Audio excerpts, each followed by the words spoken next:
Welcome to 6's Overdrive. Today, this episode is about why on earth everybody and their dog gets a free Insta 361X.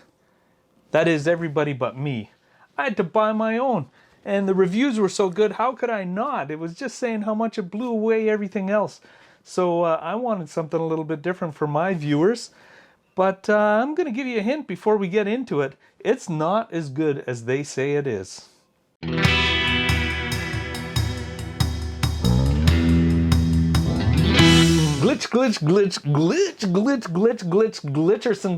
Glitchersy. This thing has some major issues. It's almost like a beta product.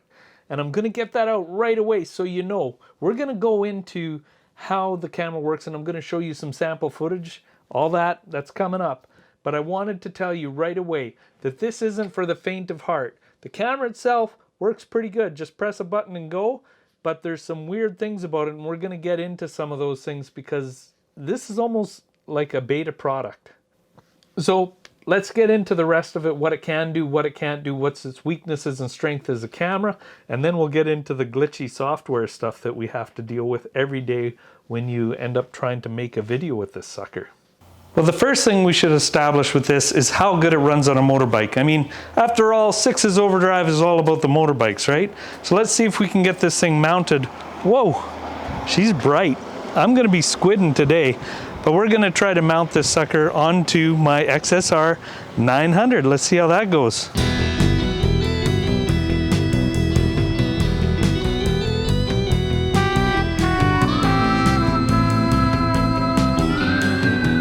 As you can tell, I already have a lot of GoPro mounts, and the nice thing about this camera is it actually has a threaded end in it, much the same as my FDR X3000, which you're going to be hearing more about because it's the ultimate no-fuss camera. It's got a screwed mount, which means it'll fit onto any tripod, not like GoPro where you have to buy a bunch of accessories. As you can tell, I have plenty of GoPros because I've got all the joints, all the accessories I need. But I can just hook into this with one little adapter. Unfortunately, I have to get an adapter to get my GoPro stuff ready to go into a standard 1/4-inch thread. Another thing that's a little bit annoying about this is that you actually need this case on all the time. And remember this because the camera on here, on both sides of this, is very easy to scratch and damage, not like your typical action camera. Now you say, oh, they got accessories, oh Kent, I can get venture cases and diving cases and the throwing bomb thing and big pull. They don't have any of it ready for you. You can never buy it. It's never for sale. Now this might be by the time you watch this, it might be okay. But the only people that get those suckers are the people they're giving free stuff to. The people with millions of people subscribing to their channel because they want to advertise it to you like it's all rosy. It's not. You can't get all the accessories for this yet. Matter of fact, you can barely get anything for this yet. One of the things I'd really recommend is if you're on a motorbike or anything that's moving fast, you see how I turn the camera that way? Now it might give me a line down my face or something, but I can usually move that off a little bit because it has such a wide field of view.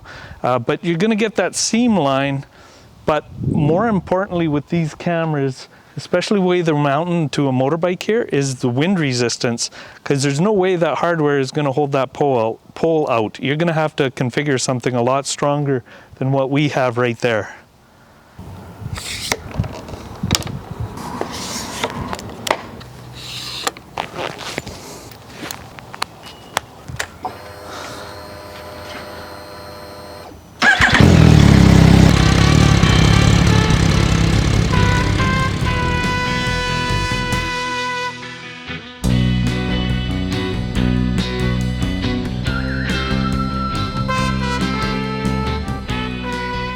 Well, that should have given us the footage we need. Plus I've got a whole bunch of footage that I've been collecting over time because I don't just take this for one day, then tell you guys how it works. I actually use the thing for a while. And let's go down and I'll tell you everything about it that I like and dislike about it.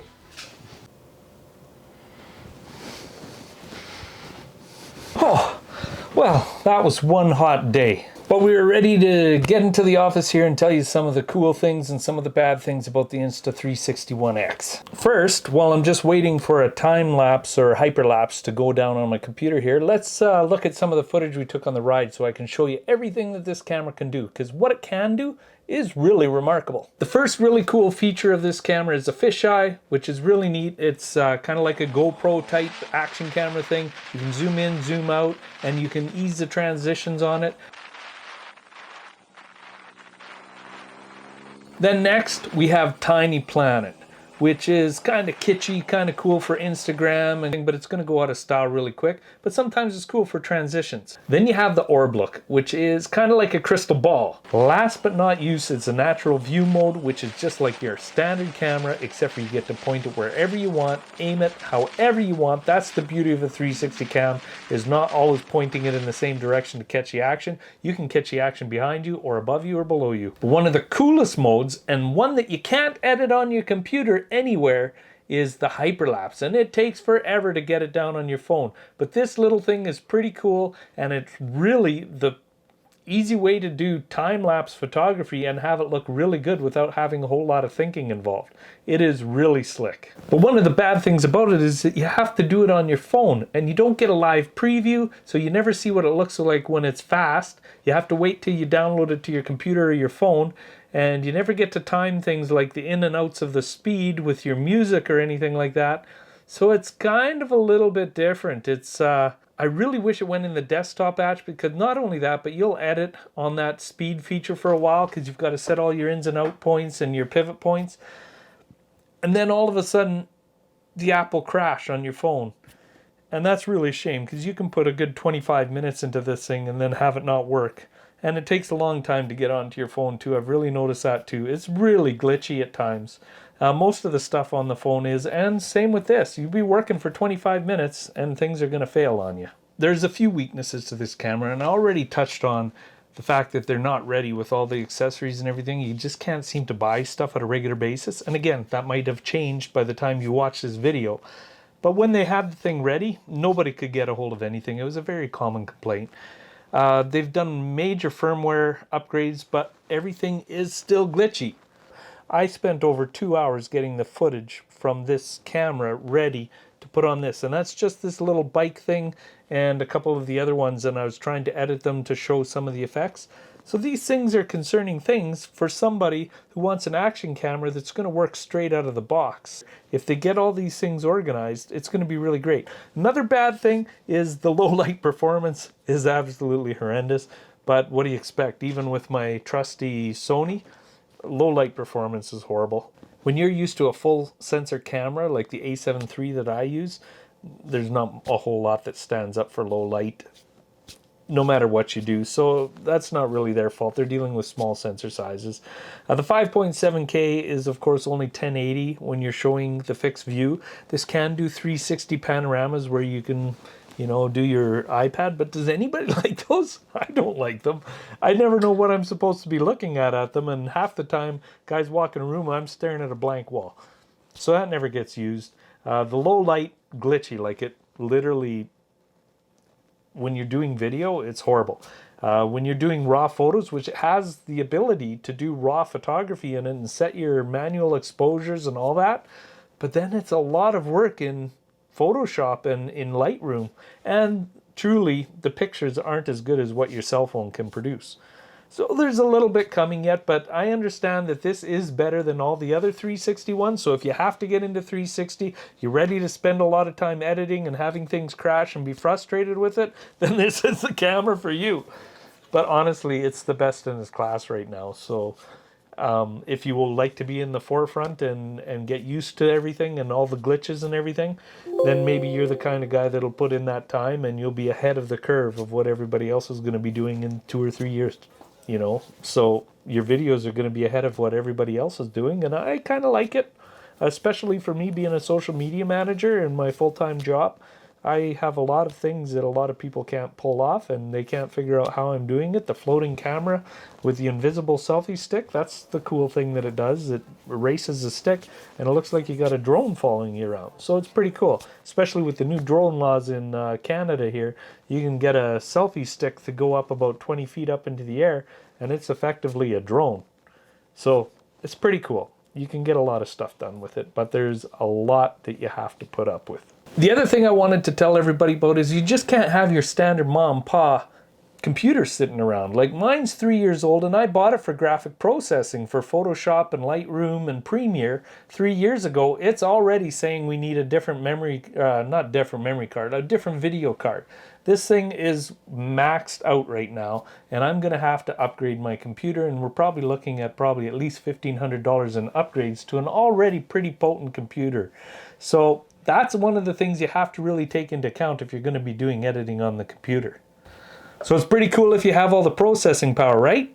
Wrong, because it's still glitchy. Things still freeze up. And like I said, you can be working for 25 minutes and all of a sudden your footage is gone and you have to start all back over again and upload things because the app just crashes. And that's whether you're on the desktop or the phone or in Premiere. In Premiere, I can't even get it to work. My computer's too slow, so everything slows right down. You have to change a whole bunch of settings, but I'm not going in there to change it just so I can use my Insta361X. But rest assured, you guys will have to get into it and change a few things if you want this thing to work. So guys, the main thing I wanted to tell you, your takeaway for this before I sign off, is the fact that it's an action cam, but it's not a convenient action cam, because even when you're looking at the screen through your phone and all that type of stuff, you're worried about glitching, you're worried about it not hooking up, sometimes it takes extra time. And truthfully, I don't even use a GoPro. I've had GoPros in the past and they fail on me and they're not reliable. So this is my go-to action camera, which is an FDR X3000 by Sony. And all you have to do is press the button. Once you're in the modes, it's good. But that's what I count as the number one thing I want in an action camera, is something that gets the footage every time and I don't have to mess with it. Nothing glitches, nothing fails. It's just ready and rock solid. The Insta361X is not like that. It's very glitchy, it's very out of it, and I haven't reviewed any of the other ones, but I thought I'd tell you guys, especially those people who are just wanting it as a toy, it's a lot to learn for a toy. Even the photography, there's chromatic aberrations in there that you got to get rid of. You got to work on the stitching. There's a lot involved with it. I don't think this is at the toy stage yet where it's just, let's play with it and it works perfectly. That's going to come in the future. But this is a good step in the right direction because it's doing a lot of cool things that you just can't get with any other camera other than the Insta361X. And I think that's why people like it. It's not because they're just paid off to say that. It is kind of a cool camera and there's no other way to get the footage. So guys, that's my review of the Insta361X. Lots to come in the future from these guys though, because they are rocking it with the things you can do with it, and the concept is brilliant. So guys, if you like what you see, remember to share, like, comment, and subscribe. Hit the bell for notifications, whatever you got to do with all that stuff. This is Six's Overdrive, and I'm out of here. Bye-bye.